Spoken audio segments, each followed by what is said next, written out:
what's going on? Welcome to the Doug.Show. Today, I'm going to answer a question from an audience member, and it was a little bit interesting how this one came in, and it's roughly, the question largely is, hey, should I start a niche site? What advice can you give me? And that kind of opened my eyes in a couple ways. I mean, I kind of knew the problem was there, but there's a lot of old content on my website, Niche Site Project. And then there's a lot of old content on YouTube, thousands of videos, and things that were applicable back in the day are not anymore. I started the blog in 2013, so there's a lot of stuff out there, and I'm not going back and updating the old content. There was a time where I was trying to do that, but things have changed. So kind of a two-parter on this episode. One, I'll directly answer the questions from, I'll give the initials of the person, FB. I'll give a little bit of the background because when I first got the question, I was defensive, right? Sometimes I'm more defensive than I should be. And I was defensive and I was like, what the fuck? Like, what are you even talking about? I don't owe you anything. And then after I read the email, I'm like, all right, what are you talking about? And I'll explain, and I'm eventually answering the question here. So it's legit. Or it worked. And I realized what the person was asking and the misunderstanding, because a lot of times things are a misunderstanding. The internet is a fucked up place, so it's a little bit hard to understand someone's true intentions, and it may come off wrong. Maybe they have a bad day. Maybe I'm having a bad day. I didn't sleep enough last night or whatever. Although last night I actually slept pretty well.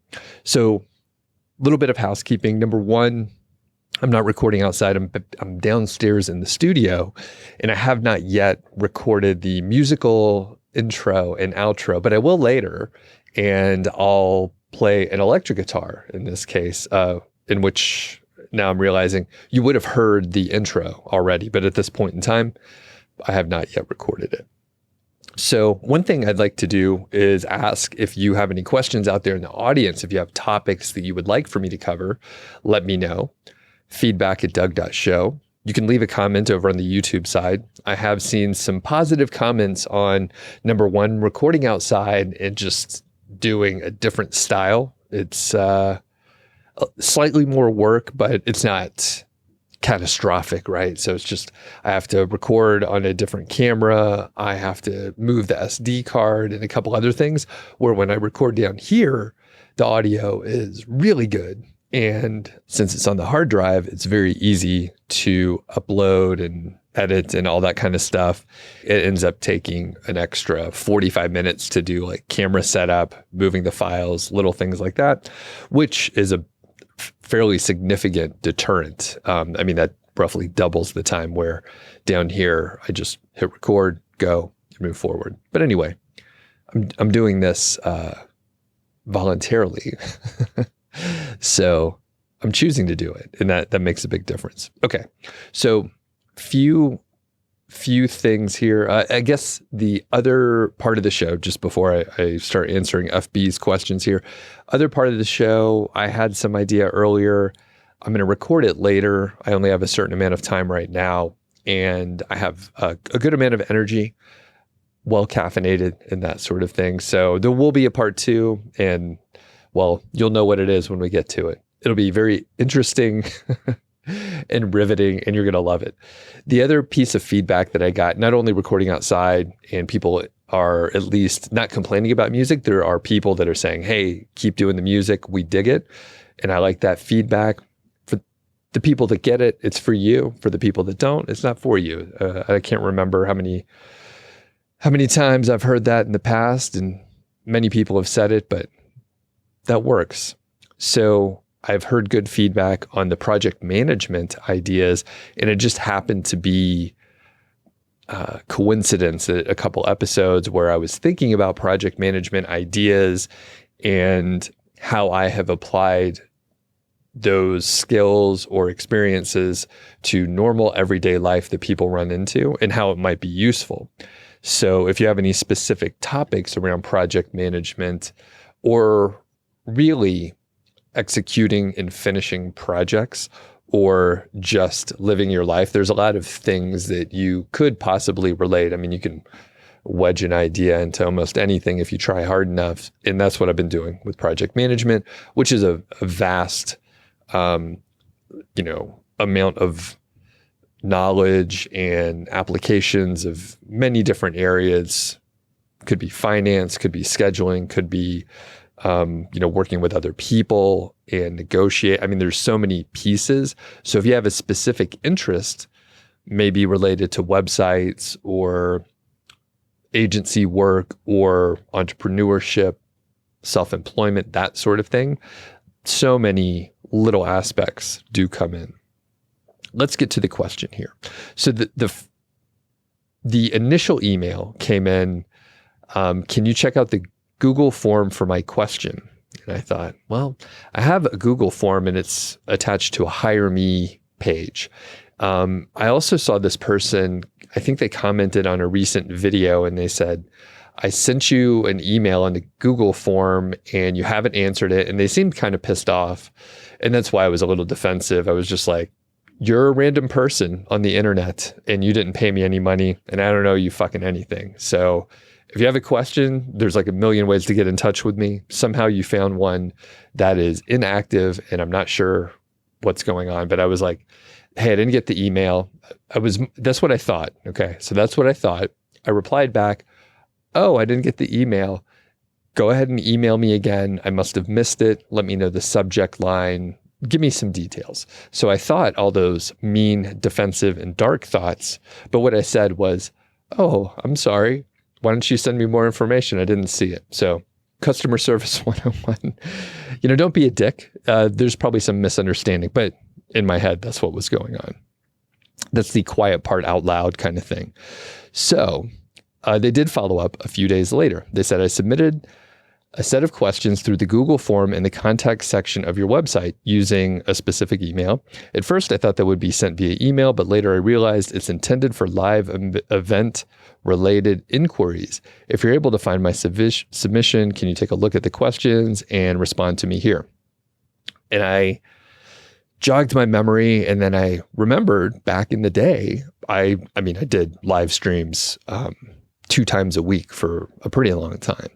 And I thought, oh yeah, at one point I said, submit your questions on a Google form and that'll make it easier for me to see the question, who it's from, and kind of sort through it, know if I answered the question, that sort of thing.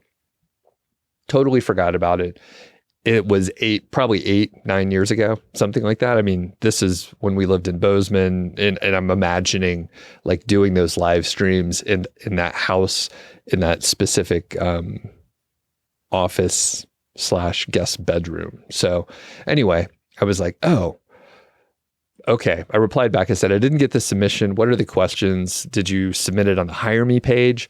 That's not for live events, just to hire. Thanks. I'm brief in emails, by the way. Short, you don't need a whole preamble thing. That's what podcast and YouTube for. I can ramble here. Emails short. I'm a very slow typer.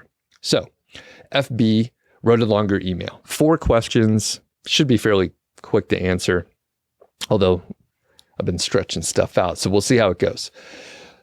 FB says this: I'm a content marketer on social media and I earn from marketing Amazon deals.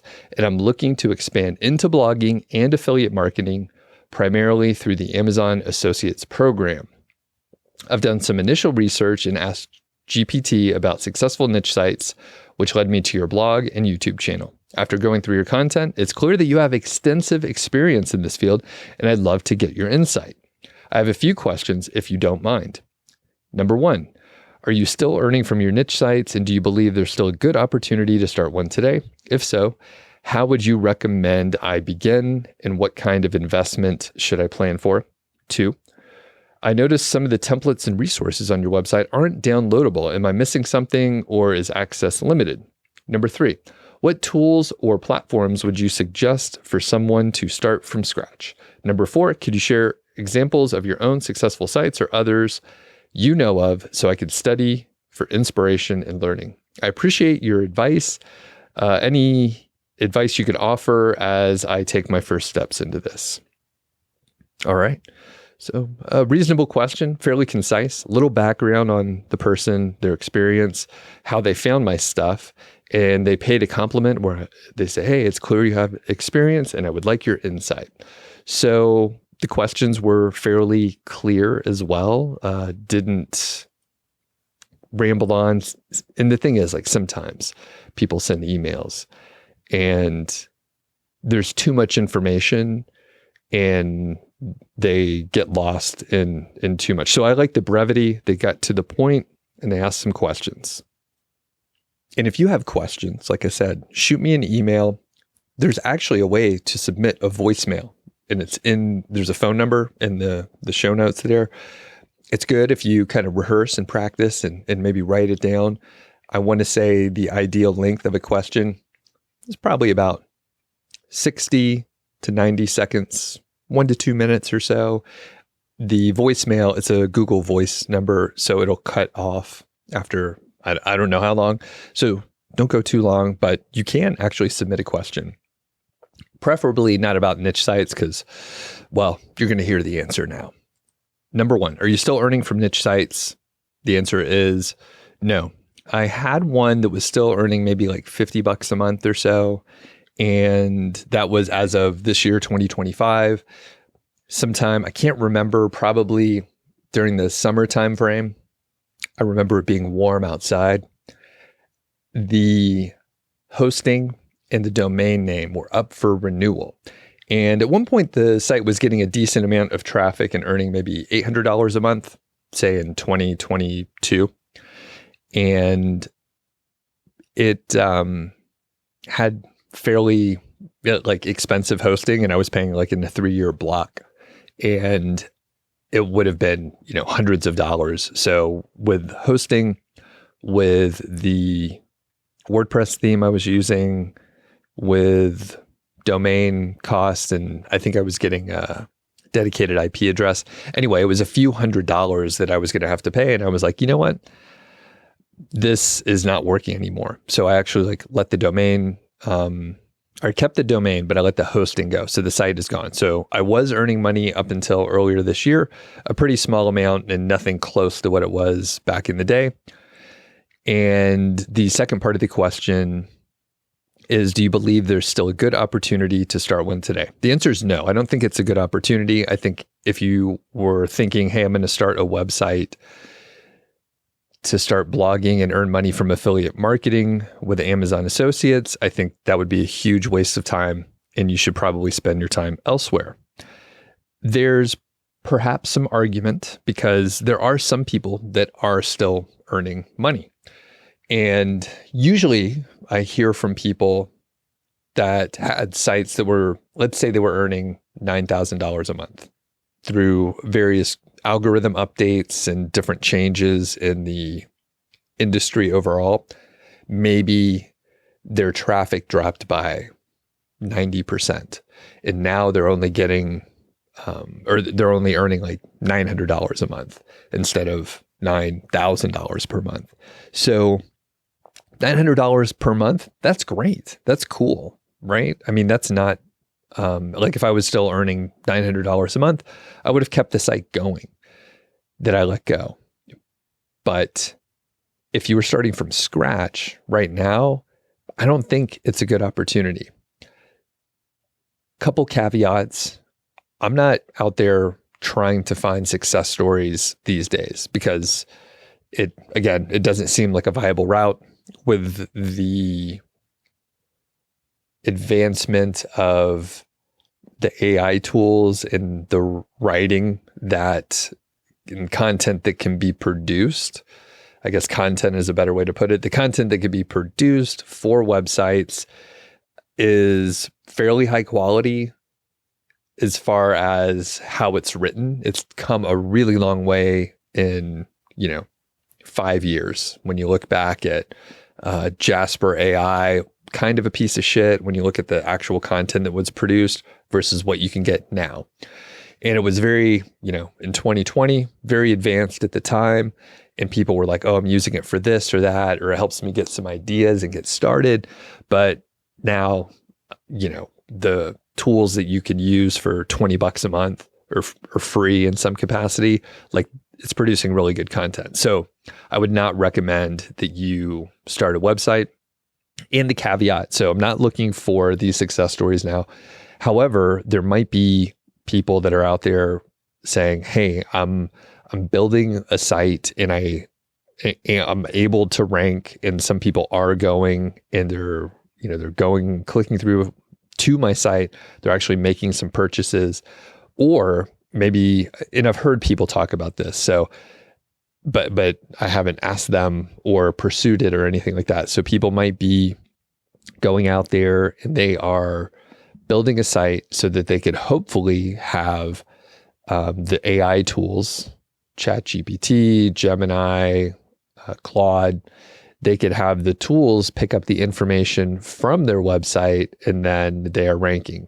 I do know of some people that they built their site and they actually are ranking, or not ranking, but their information is showing up in AI tools and they're getting traffic that way.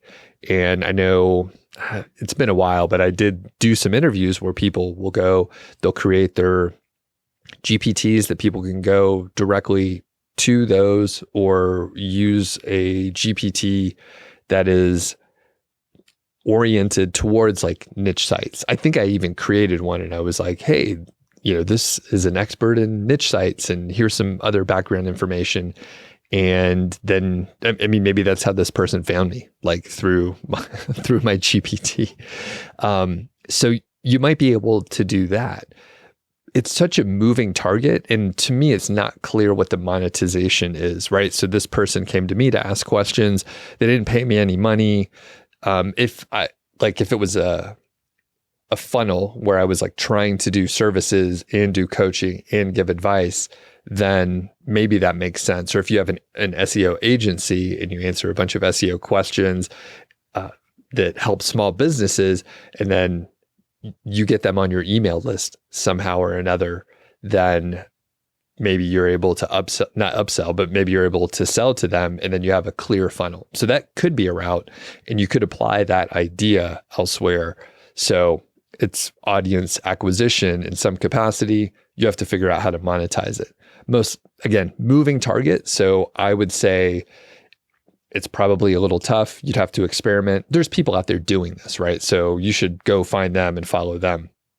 So that said, if you want to, not worry about the money portion, blogging is it's a valid endeavor. Content creation, whether it's podcasting or YouTube or writing a blog, pick your medium. If you want to do it as a hobby, which I know you're not asking as a hobby, this is you're looking at this as a business, then hobby valid, right? If you want to share your information, that's cool.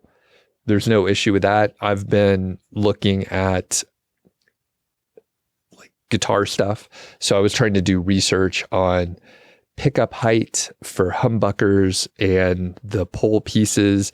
And if you play guitar, you know what I'm talking about. So you could essentially like adjust and tweak your guitar where the magnetic pickups sit under the strings. You can raise or lower them, and it impacts the sound and the output.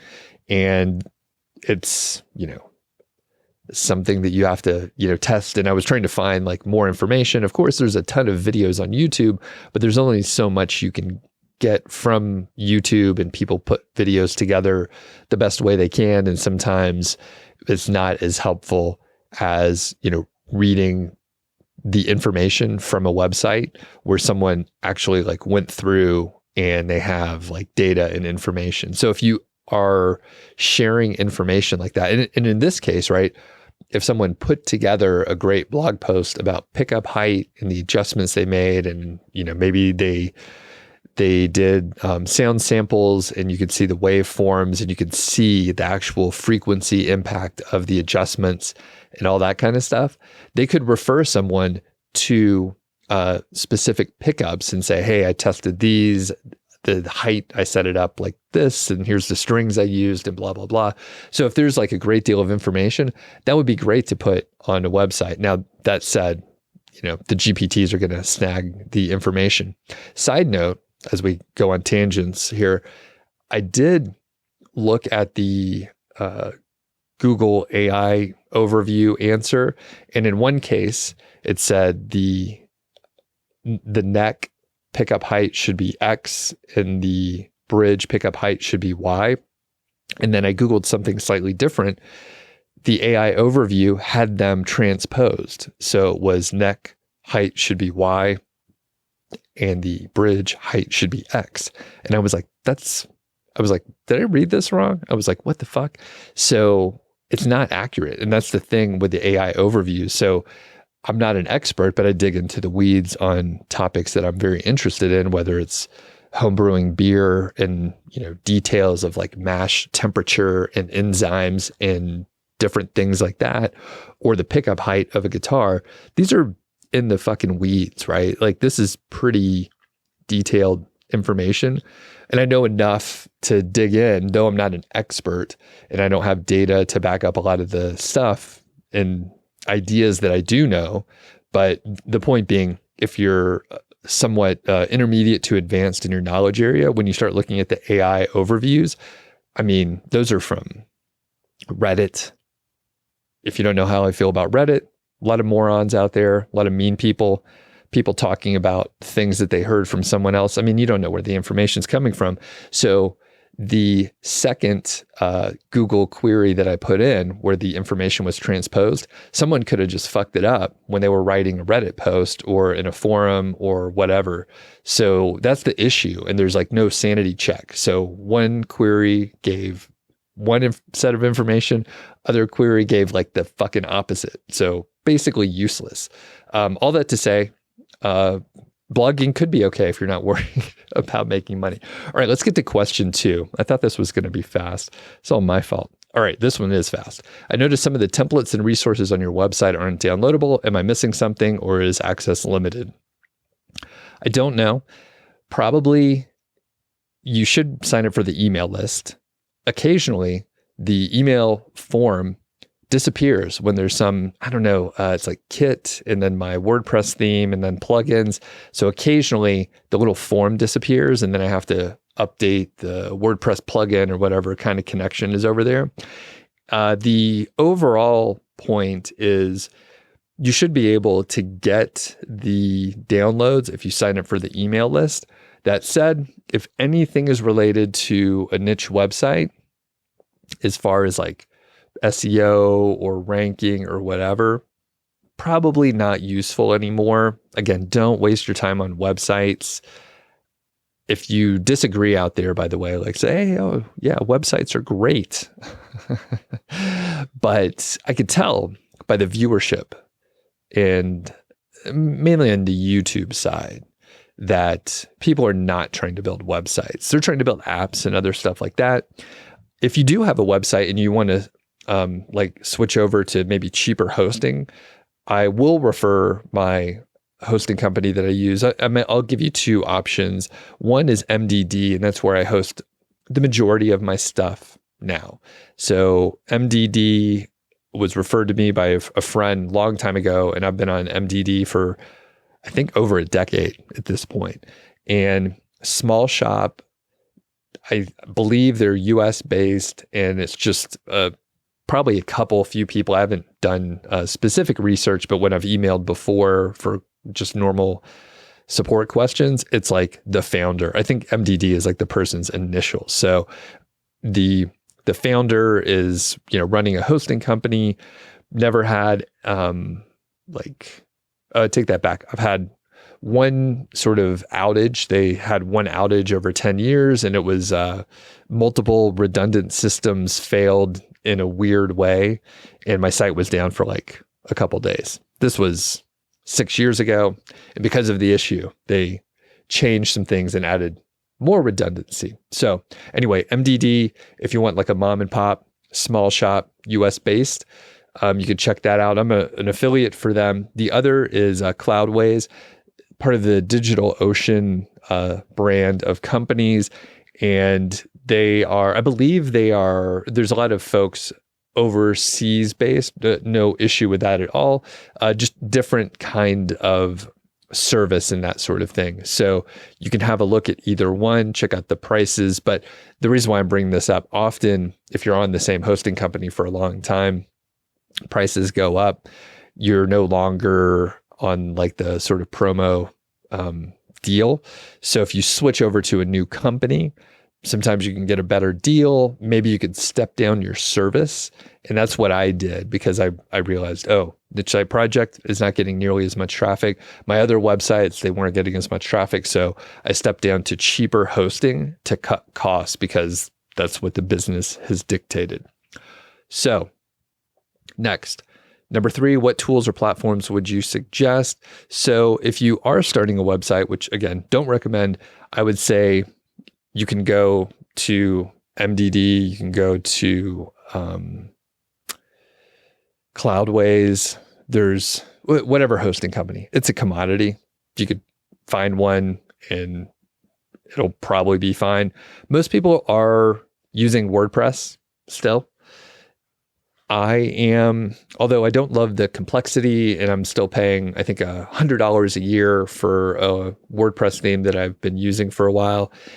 And there's potential that I would move to like one of the free just WordPress, whatever, 2025 or whatever, and just use a free theme. You can probably use other platforms. I know when I was slightly paying a little more attention to some of the content site and niche site community, I know that some people were moving away from WordPress because it wasn't serving. It was like a little bloated. And I mean, it's more complicated than it needs to be. So I would say you could potentially select something that's a little bit different. The big thing with WordPress is there's so many plugins, and there's such a rich and vast amount of third-party plugins and extendability that you could probably do whatever you need to do using WordPress. It is slightly more complicated and I would say just messy than it needs to be for a lot of people, but it works fine. And last one, could you share examples of my own sites or sites that you know for inspiration and learning? So I would say go back through my archive. If you want to check out some of the old sites, all that stuff was in the past. None of this shit would work anymore. Like if you followed along and did what was prescribed from, I mean, some of the success interviews started like 2014, 2015, something like that. If you tried to do that stuff now, it would not really work. There's some things that are more like universally applicable at this point in time, and they had some longevity, but in general, I would say not a very good use of time. One thing I would advise, or at least I would suggest you take a look. So I've interviewed a friend named Cody Berman. He should be coming back on the show with me. I was able to hang out with him briefly in Portland at the FinCon conference. And although we passed each other several times, saw each other in the gym, but we didn't get to chat too much. But he's been on the show a few times. Cody created digital downloadables and he sells them on Etsy. So big marketplace. And he has been able to earn, I think he did a sprint where he was like, I'm going to earn $1,000 per month as soon as possible. And then he like documented it all. And he has a course out there and I'm an affiliate for that. So digital downloadables are great. The other sort of adjacent is the print on demand. So I interviewed another friend. I talked to her a few times. She's been on the show twice. Should probably get an update from her as well. She does a similar idea of downloadables, but they are print on demand. So I think like t-shirts, mugs, any sort of thing that you could, print on, stickers. And she has earned, I want to say she earned like 500K within 2 years on Etsy as well. So it's still sort of like digital graphic design related. And she didn't have a background in that, by the way. She came out of the education industry. So she didn't have like graphic design or Canva experience or anything like that. And she also has a course. So again, they're similar in that you create like digital graphics. One is, delivered, like Cody's version is sort of like delivered and then you print it out. I think you might have some capacity to like print it and have it sent, but that's kind of beside the point. And then Emily's is more like a giftable situation. So those are valid. You're like creating something, you're using your knowledge of perhaps a specific niche or industry, and Emily covers, and Cody as well, in each of their respective courses. They teach you how to find, the hidden gems, the underserved communities, which is essentially keyword research when it comes down to it. So if you have skills from like SEO doing keyword research, it's a pretty straightforward like transfer. Like you're probably too advanced if you know some really advanced SEO and keyword research. So those are valid routes. Both of them were able to ramp up and get started pretty quickly. And Cody, he's really crushed it over the years with his, digital downloadable course. And he has so many success stories. And I want to say like some of his former students have been featured on like CNBC and some other areas, or other outlets where they just covered like someone who started on the side and ended up making like, multiple six figures per year. So there's stuff out there going on. And then I know there's people that create apps. They're using AI to help them code, and they're creating their own app to help solve their problem. And then probably the quickest and smartest route is to like, I'm not doing this, but like to create something, get some users, and then sell it. Because if you're not a software person, and I ranted on this a few weeks ago, if you're not a software person, you could create an app and then you have to figure out how to maintain it and do customer service and do marketing and some other stuff like that. So great things to learn. But if you don't have a background on it, then you're probably going to be in a situation where you're going to need to add people to your team to make it, make it a good tool and make it a tool that people will use, and it'll improve and grow and become a better tool versus a tool that, you end up with bugs because let's say it's a WordPress plugin, for example, and then there's a WordPress update and you have to like constantly like keep up with any updates with other software that you're interfacing with. So it can get complicated fairly fast. And if you don't have experience, then it could be tough. I'll just put it that way. It could be pretty tough. All right. So we hit, 30 minutes. So maybe I'll finish the episode here. I promised you a second half, but as we do, I talk too long.